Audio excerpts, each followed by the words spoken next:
पिताजी ने कई बार पीटा भी इस चक्कर में। कहा कि आपको जो है अवार्ड दिया जाता है तो 12th करना भी ज़रूरी होता है। नेशनल टीवी पर भी काम किया, फेल भी हुआ 9th क्लास में, 12 किताबें पब्लिश की हैं।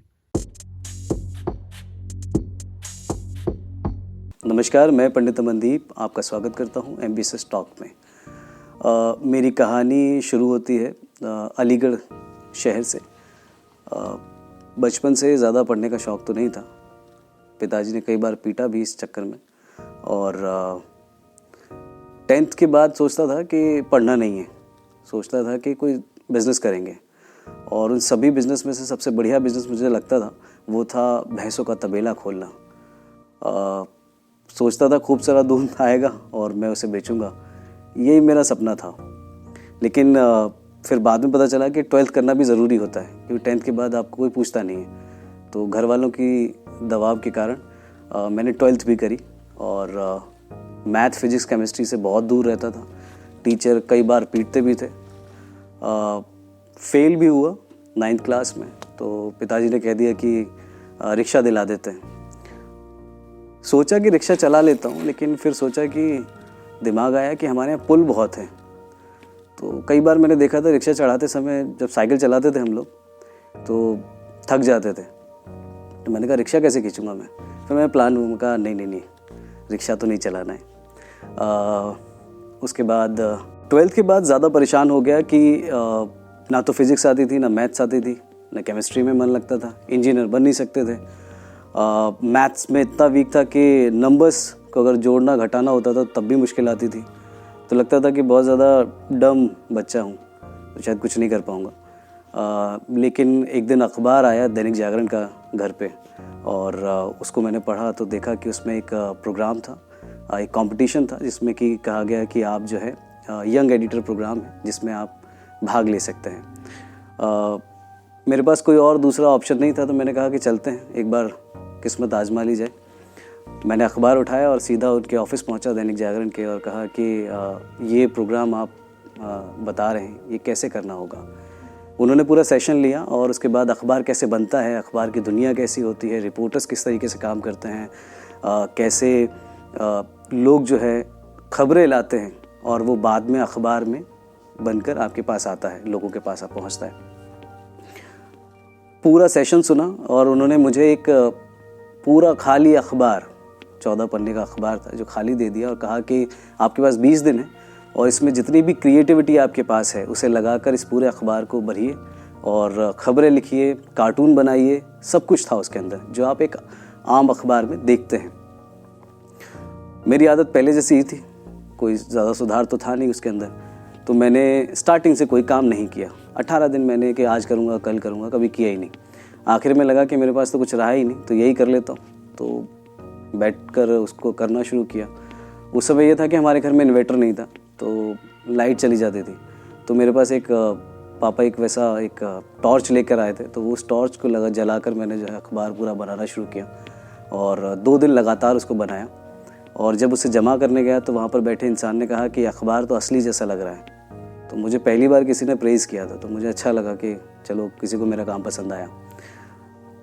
अब कहानी में थोड़ा सा ट्विस्ट तब आया जब मेरे पापा के पास फ़ोन पहुंचा दैनिक जागरण के ऑफिस से, और उन्होंने कहा कि अपनी फैमिली के साथ आप एक स्कूल था वहाँ पर आ जाइए, हमारे प्रोग्राम का जो है अवार्ड डिस्ट्रीब्यूट किए जाएंगे।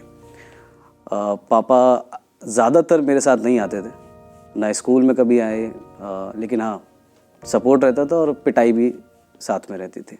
मैं अपनी मम्मी के साथ गया और स्कूल में वहाँ पर, और पहुंचकर मैं देख रहा हूँ कि सबके नाम लिए जा रहे हैं, सबको सर्टिफिकेट्स, अवार्ड्स सब दिए जा चुके हैं। मेरा नंबर ही नहीं आ रहा। तो मैंने अपनी मम्मी से कहा लगता है मेरा अखबार ये लोग खा गए। तो मम्मी ने कहा नहीं, शायद इस बार ना हो कुछ, अगली बार ट्राई करना। लेकिन आखिर में जब उन्होंने कहा कि फ़र्स्ट प्राइज़ किसको मिलेगा, तो उन्होंने मेरा नाम जब बुलाया तो मुझे यकीन नहीं हुआ। मैंने कहा मेरा नाम, मेरी मम्मी बहुत खुश हो गई कि बोला कहीं तो कम से कम इसको कुछ मिल रहा है। तो जब मेरा नाम लिया गया तो मैं बहुत खुश हुआ, मम्मी भी बहुत खुश हो गई, और उन्होंने कहा कि आपको जो है अवार्ड दिया जाता है। तो उन्होंने एक बड़ा सा, जैसे क्रिकेटर्स को दिया जाता है, एक चेक दिया। तो मैंने कहा कि इस चेक का मैं करूँगा क्या, मैंने जिसने दिया था मैं उसके पास पहुंचा, मैंने कहा ये कौन सी बैंक में लगेगा, क्योंकि ये तो बहुत बड़ा है। तो उन्होंने बोला ये नहीं लगता, ये तो रखने के लिए है आपके पास, आपको कैश दिया जाएगा। तो वो जो कैश मुझे मिला 10,000 का, उससे मैंने एडमिशन लिया, क्योंकि सोच लिया था कि जब इसमें कुछ मिल सकता है तो जर्नलिस्ट क्यों नहीं बन सकता है। तो वहाँ से मैंने जो है तैयारी करनी शुरू करी एक यूनिवर्सिटी अलीगढ़ में, जहाँ से मैंने अपनी ग्रेजुएशन कंप्लीट करी। और जैसे ही 6 महीने रह गए थे आखिर के, तो मुझे इंटर्नशिप का मौका मिला हैदराबाद जाने का, रामोजी फिल्म सिटी में ETV न्यूज़ के अंदर। वहाँ पर मैंने 1 महीने पूरा काम किया और उसके बाद मैं वहाँ से वापस आ गया था। 7 दिन बाद मुझे कॉल आई, मैं बस में बैठा हुआ था कॉलेज की, और उन्होंने कहा कि आप जॉब करना चाहते हैं तो आप आ जाइए। मैंने कहा ठीक है, मैं आ जाता हूँ। वहाँ से मैं फिर हैदराबाद चला गया। वहाँ मेरी जो पहली डेस्क मिली मुझे वो थी छत्तीसगढ़ और मध्य प्रदेश डेस्क। उसके बाद कुछ समय वहाँ पर काम किया, उसके बाद उर्दू डेस्क पे काम किया, नेशनल टीवी पर भी काम किया। और उसके बाद कुछ चीज़ें जब सामान्य हो गई थी तो प्रॉब्लम ये हुई कि एक दिन खबर मिलती है कि पापा की तबीयत ख़राब है और आप घर चले आइए।